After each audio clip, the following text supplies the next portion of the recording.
Assalamualaikum warahmatullahi wabarakatuh. Di sini saya Waalaikumsalam. Azia Abnumuna, berada di ISK Podcast, dan di sini saya bersama Ibu Dr. Umi Imamah nggih, selaku dokter gigi di RSUD Lukmono Hadi. Ya, di sini akan mengulas tentang pentingnya menjaga kesehatan gigi dan gusi, gitu nggih, Bu. Ya, langsung saja, gimana sih Bu pentingnya menjaga kesehatan gigi dan gusi? Oke, pertama kita definisikan dari kata itu ya. Iya. Pentingnya menjaga kesehatan gigi. Penting nggak sih sebetulnya menjaga gigi dan gusi itu? Jelas menurut saya ya, untuk semua kalangan, dari semua usia itu penting.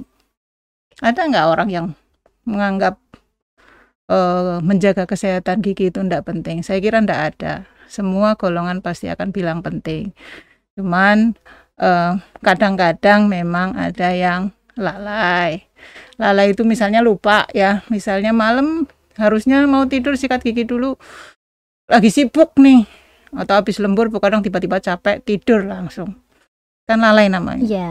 Padahal itu harusnya kalau secara orang disiplin itu disikat kan gitu, untuk menjaga itu. Jadi adanya lupa atau lalai, tapi yang jelas penting, pasti penting gitu ya. Itu Bu, cara menjaga gigi dan gusinya itu yang terbaik itu gimana? Oke, jadi kalau kita dalam dunia kedokteran gigi ya, itu ada yang saya rangkum secara keseluruhan, itu saya ngerangkum itu kira-kira ada 5 bagaimana kita cara merawat gigi ya. Yang pertama adalah menyikat gigi. Semua orang pasti sudah tahu menyikat gigi. Yang kedua adalah, yang gak kalah penting adalah mengatur pola makan. Makan yang seneng yang manis-manis, ya. Anak-anak misalnya ya, permen, coklat, es krim, biskuit, itu harus dihindari. Jadi makanan-makanan yang tinggi karbohidrat dan gula yang akhirnya jadi gula itu harus dikurangi. Ya, artinya mengatur pola makan dan diganti dengan serat, makanan yang berserat, buah dan sayur. Ya. Kemudian yang ketiga, kalau kita menyikat gigi, gunakanlah pasta gigi yang mengandung fluoride. Apapun mereknya terserah, yang penting ada fluoride-nya, karena di kita itu asupan fluoride itu masih rendah sekali. Kalau di luar negeri itu dalam air pam itu sudah masuk ada kadar fluoride berapa supaya untuk menjaga gigi ya. Yang keempat adalah menggunakan benang gigi. Yang ini banyak sekali orang yang belum tahu pakai benang gigi. Apa sih benang gigi? Coba deh ibu-ibu atau siapapun ke apotek tanya ada benang gigi nggak, kayak apa. Nanti akan kelihatan ya. Sekarang saya nggak bawa contohnya. Itu fungsinya itu untuk membersihkan kotoran di sela-sela gigi. Jadi kalau hanya sikat saja itu enggak nyampe ke sela-sela. Ya, jadi yang terakhir bagaimana kita menjaga adalah pemeriksaan rutin setiap 6 bulan sekali. Ya, ada keluhan atau tidak ada keluhan, silakan datang ke dokter gigi untuk periksa. Ya, jadi dokter gigi itu bukan hanya datang ketika sakit saja, tapi memang rata-rata orang datang ke dokter gigi itu ketika sudah sakit ya. Sebaiknya itu rutin 6 bulan sekali walaupun tanpa keluhan. Nah, itu Mbak, cara-caranya kita menjaga kesehatan gigi dan gusi itu seperti itu. Baik, di poin nomor 2 itu tadi kan menjaga pola makan ya Bu? Ya. Biasanya itu banyak yang orang-orang bandel gitu, makannya itu kayak berkuah, panas ya Bu, itu minumnya es, itu gimana ya, Bu pandangannya? Ya, itu lama-lama giginya enggak kuat.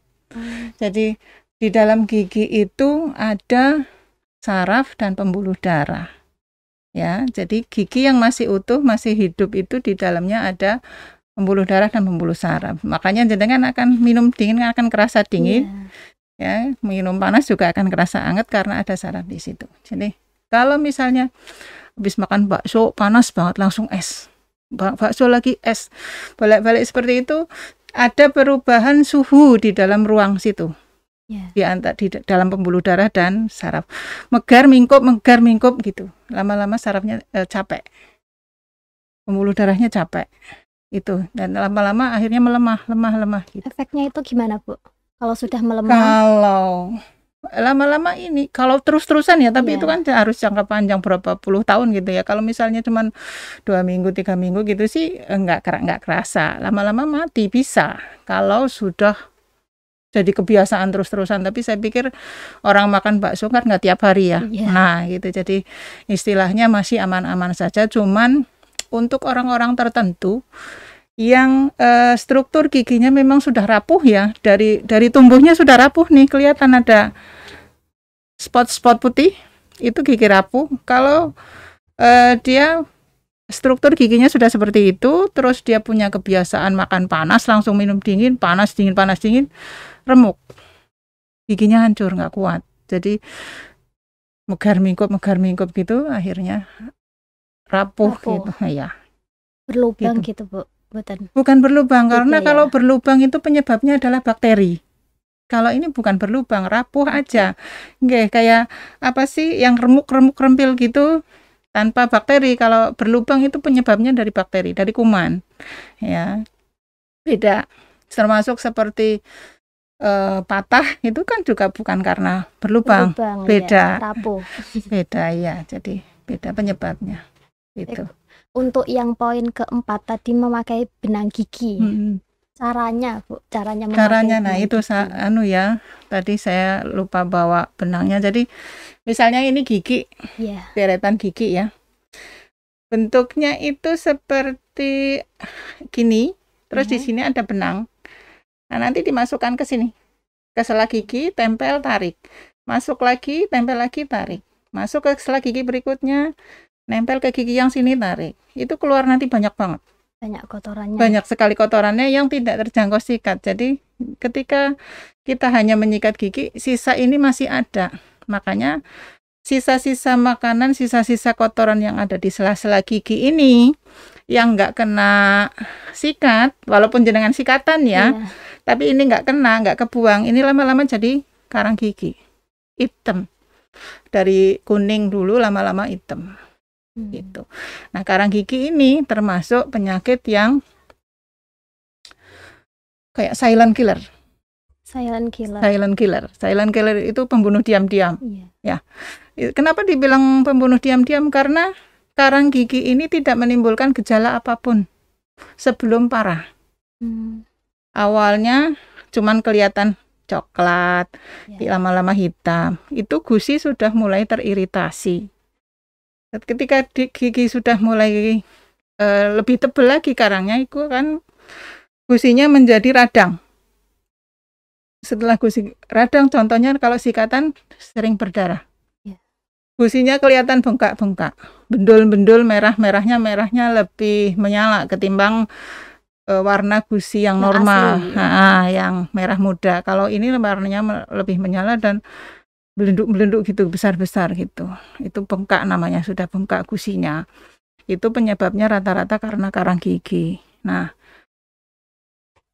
ini sampai giginya goyang, lama-lama dia akan menyusup terus kan ke bawah gigi. Jadi dia memisahkan perlekatan antara gigi dengan tulang. Karena karang gigi itu jalan terus menyusup ke bawah. Nah, ketika sudah kayak gitu, goyang deh giginya. Dan tidak bisa dipertahankan lagi. Makanya kenapa disebut silent killer, karena gitu, tanpa lubang tiba-tiba goyang dan lepas sendiri. Sebelum itu gigi kelihatan panjang banget karena gusinya turun, kedorong sama karang gigi. Itu jadi bahayanya itu nggak ada gejala sakit sama sekali, itu nggak ada. Tiba-tiba giginya goyang dan tidak bisa dipertahankan, paling dicabut. Kecuali kalau goyangnya masih sedikit, masih bisa dirawat gitu. Jadi justru di sini yang masyarakat sering terjebak adalah karang gigi. Betul. Jadi menganggap karena nggak ada keluhan, tiba-tiba dok gigi saya kok goyang semua. Loh, ada apa? Kita sebelum lihat giginya kadang-kadang curiganya diabetes kali ya gitu ya. Kalau diabetes kan biasanya giginya pada goyang semua. Ternyata enggak, Bu. Setelah diperiksa, oh iya pantas, karena karang giginya penuh. Dan ketika ditanya, sudah pernah bersihin karang gigi, Bu? Belum pernah. Padahal itu harusnya rutin 6 bulan sekali. Barengan dengan pemeriksaan gigi rutin, disitulah kita bersihin karang gigi. Gitu. Nah, biasanya kalau dokter membersihkan karang gigi itu kan semua, Mbak. Satu gigi, tiap gigi semua. Itu nanti akan ketahuan.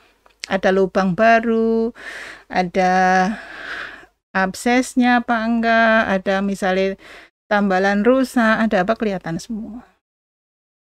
Gitu. Jadi pentingnya periksa rutin tanpa keluhan seperti itu, karena penyakit gigi menimbulkan gejala itu setelah parah. Biasanya sakit itu setelah parah. Jadi awal-awal enggak parah, termasuk lubang ya.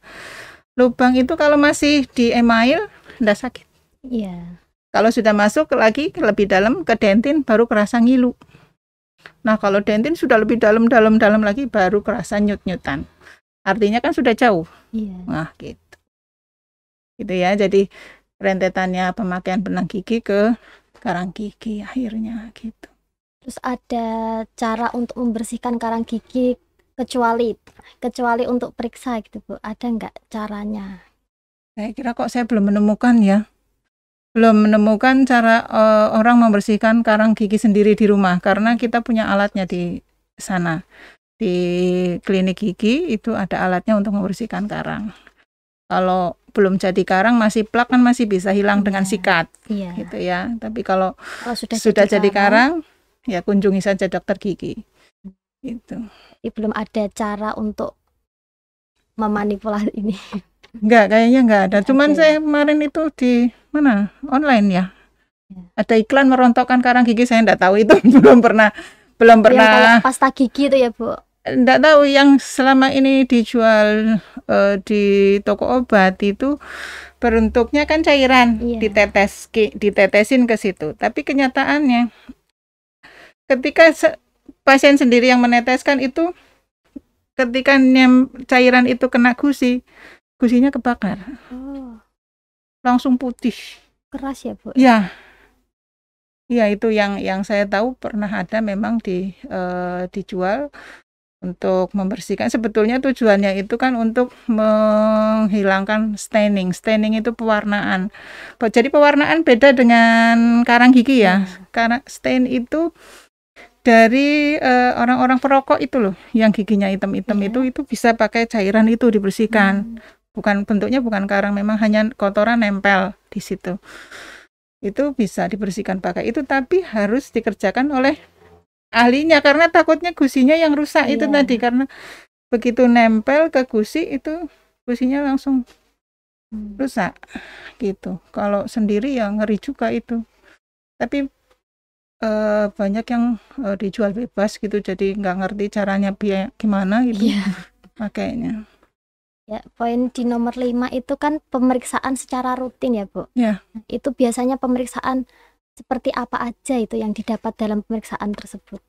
Ya, kalau pemeriksaan memang benar-benar rutin kan biasanya tanpa keluhan ya, tanpa keluhan. Dok hanya kontrol aja, dilihat, diperiksa semua satu-satu. Jika nanti menemukan ada kesalahan, baru misalnya, oh ini nih ada lubang walaupun masih kecil, Ibu belum kerasa, tapi sebaiknya ditambal, jangan sampai nanti sakit kan gitu. Nah, itu dilakukan penambalan. Kalau misalnya ada karang, Bu, ada karang, bersihin ya gitu. Jadi sarannya untuk mencegah terjadinya penyakit-penyakit lanjutannya dari yang kita temukan pada saat itu. Gitu. Untuk perawatan gusinya, Ibu, gimana? Untuk perawatan gusi ada teknik menyikat gigi sebetulnya. Karena banyak sekali orang yang menyikat gigi tetapi gusinya ikut rusak.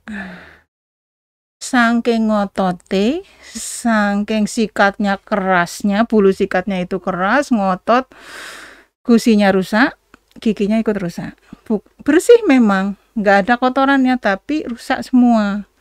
Jadi Membersihkan, menyikat gigi itu proporsional aja gitu ya. Seberapa sih kotoran gigi? Enggak heboh kotoran kerak di kamar mandi kan gitu. Kita menganggapnya seperti itu.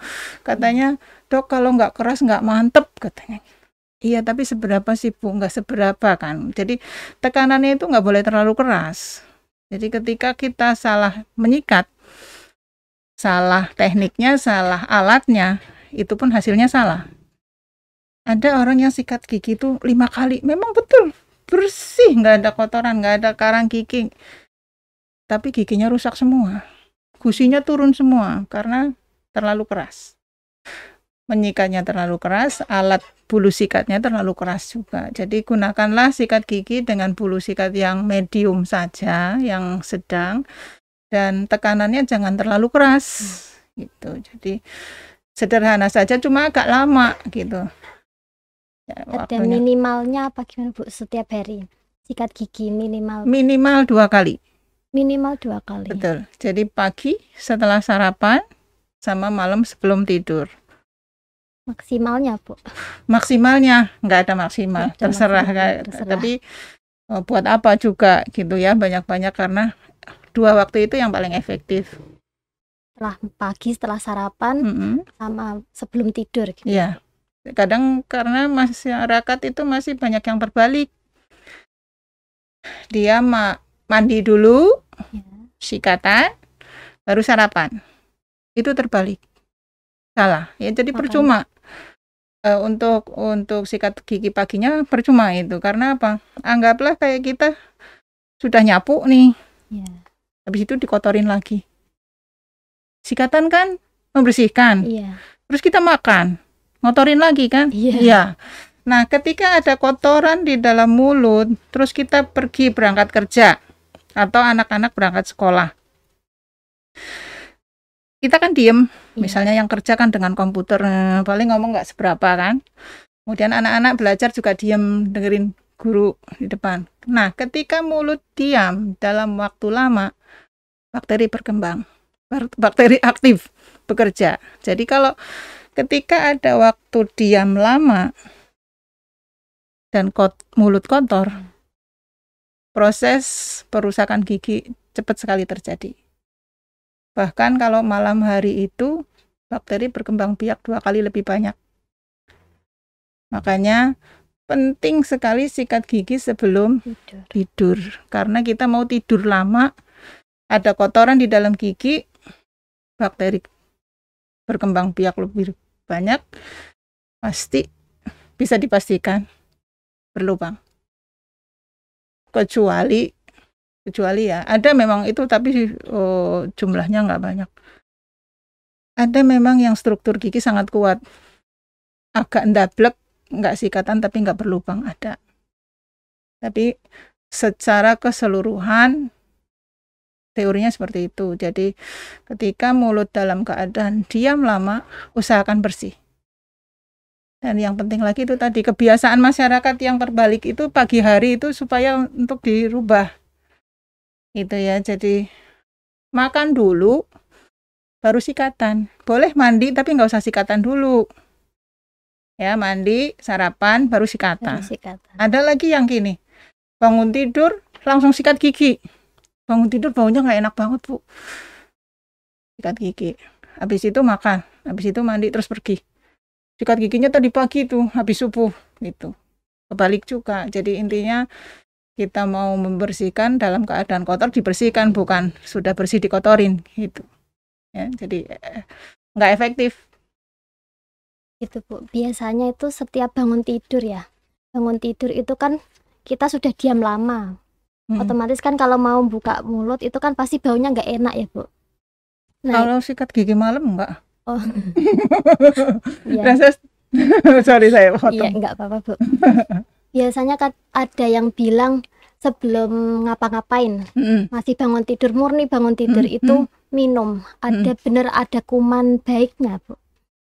Maksudnya? Ada yang bilang ada kuman baik untuk ditelan gitu, apa gimana? Itu benar apa tidak? Saya nggak tahu ya yang ada kuman baik ditelan. Kayak gini, jadi di dalam rongga mulut itu memang ada kuman yang baik, bakteri baik. Iya. Bakteri yang memang dibutuhkan untuk pencernaan. Ya, jadi ketika kita makan, mengunyah, itu kan ada enzimnya, ada bakteri yang membantu mengurai di dalam mulut ya. Nah, kalau misalnya kita terlalu sering menggunakan cairan antiseptik, obat kumur yang banyak antiseptiknya, itu bakteri baik habis, hilang, malah jadi jelek. Fungsi untuk mengunyah yang membantu pengunyahan enzim dan bakteri itu jadi hilang.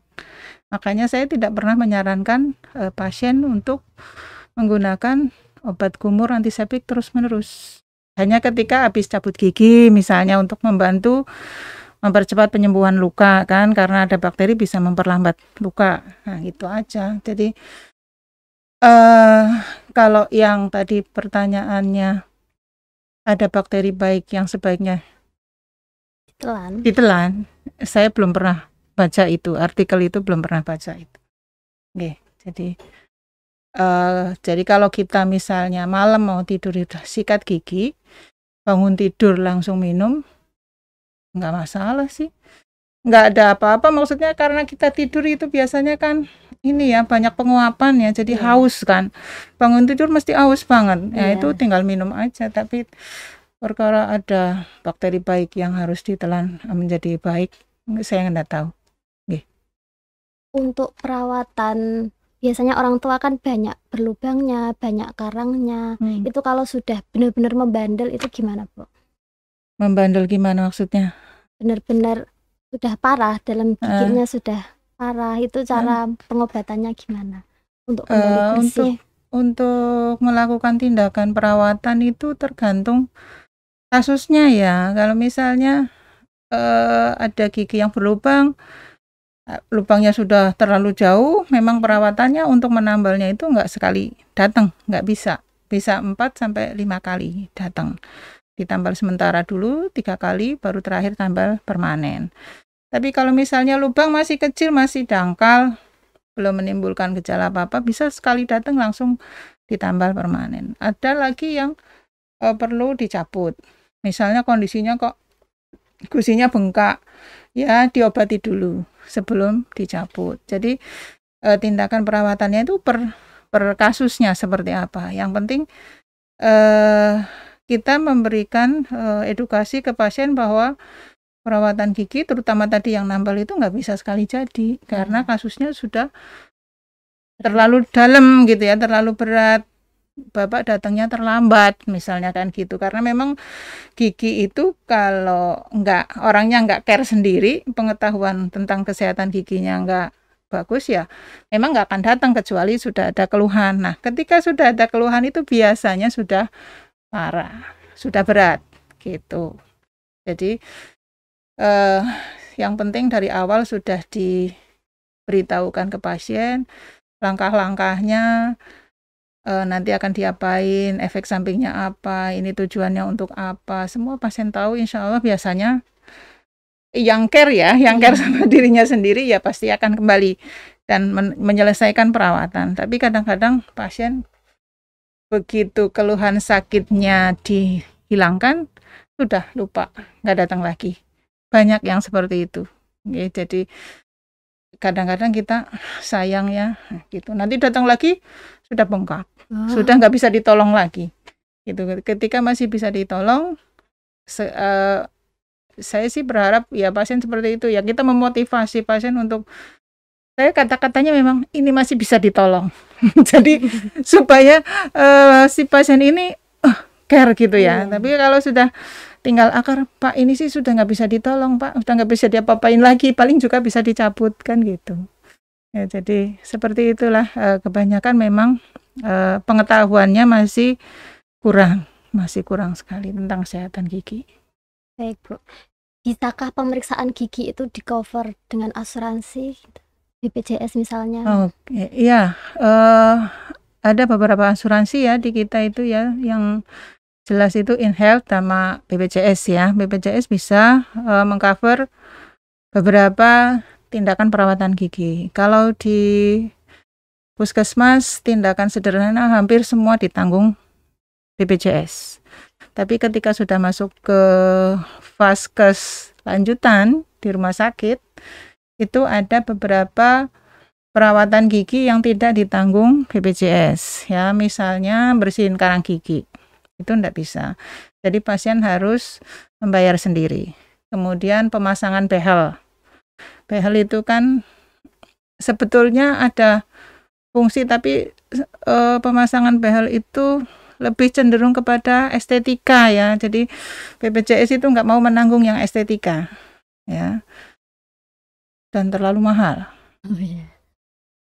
Yang kemudian juga yang estetika lagi itu veneer, itu kemungkinan juga nggak masuk, nggak ditanggung BPJS. Tapi untuk asuransi lain saya kurang paham, jadi apakah itu ditanggung atau tidak, mungkin tergantung premi asuransinya ya. Jadi apa saja yang ditanggung biasanya kan atas perjanjian. Tapi kalau BPJS setahu saya seperti itu. Ada yang sebagian besar sih memang masuk BPJS, ditanggung BPJS. Tapi ada beberapa tindakan yang tidak. Gitu. Tadi berarti untuk menjaga kesehatan gigi itu ada 5 ya, Bu? Iya. Yang satu itu menyikat gigi 2 kali sehari. 2 kali sehari. Yang 2 itu menggunakan pasta gigi, mau ngatur pola makan. Pola makan, ya, pola makan. Yang ketiga menggunakan pasta gigi dengan fluoride. Ya, fluoride. Apapun mereknya terserah. Yang penting dibaca di komposisinya itu ada fluoride-nya. Contohnya ada banyak. Hampir semua pasta gigi yang ada di Indonesia sih ada fluoride-nya gitu. Tapi akan lebih baik kalau dibaca dulu ada apa enggak gitu ya. Tapi kayak yang biasa beredar di masyarakat sih sudah ada. Yang keempat tadi benang gigi gitu ya, Bu ya. Ya. Oke, yang kelima periksa rutin. 6 bulan sekali. Oke. Untuk menjaga yang seperti balita itu gimana, Bu? Balita yang belum punya gigi maksudnya? Iya. Balita yang belum punya gigi, bayi ya, dari bayi saja saya bilang. Begitu lahir, nyusu nggak? Iya. Nyusu. Kadang gini ya, saya kalau penyuluhan dulu, waktu di puskesmas kan penyuluhan ke masyarakat ya, ke posyandu. Kalau ke posyandu, saya bilang sama ibu hamil, yang dikasih penyuluhan ibu hamilnya. Nanti ketika jenengan melahirkan dan menyusui, jenengan pengen nggak besoknya anak ini disuruh sikatan gampang? Mau nggak? Mau, Bu, mau. Karena yang kakak-kakaknya giginya rusak semua karena disuruh sikatan susah. Caranya gini, ketika pertama kali dia mulai menyusu, habis menyusu selesai, jenengan usap seluruh gusinya dengan cotton bud yang dimasukin ke air hangat, dioles semua. Jadi anak itu masuk ke memorinya bahwa mulut itu bersih terus. Setiap habis nyusu dioles, gitu. Sampai yang 2 tahun itu ya, Bu. Nanti kalau sudah 2 tahun ganti pasta gigi. Sampai tumbuh gigi. Sampai tumbuh gigi. Begitu tumbuh gigi, bersihinnya ganti pakai kasak. Kan agak kasar. Jadi mulai membersihkan itu sudah dari pertama kali lahir. Nanti anak akan merekam dalam otaknya bahwa mulut saya bersih gitu. Jadi nanti ketika sudah mulai tumbuh gigi, suruh sikatan gampang. Dan lebih baik lagi kalau sudah mulai mau mendisiplinkan sikat gigi itu dengan bapaknya dan ibunya. Jadi dikasih contoh sekalian gitu.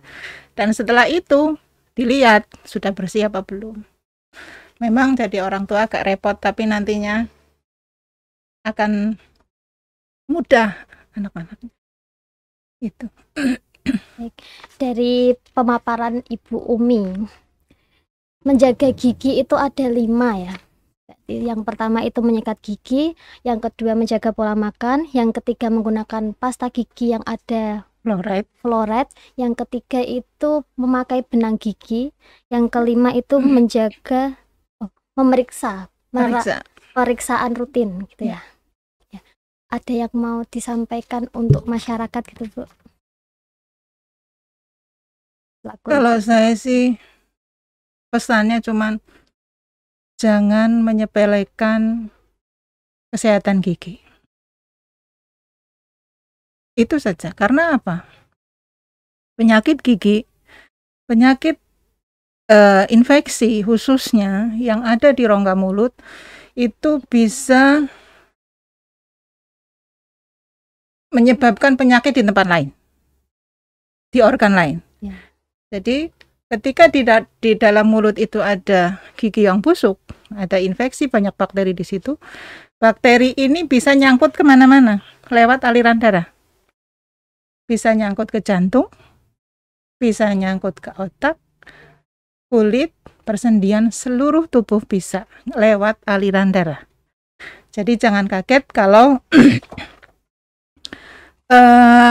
misalnya ada punya saudara sakitnya jantung sampai di Karyadi, tapi tiba-tiba dokternya bilang periksa ke giginya.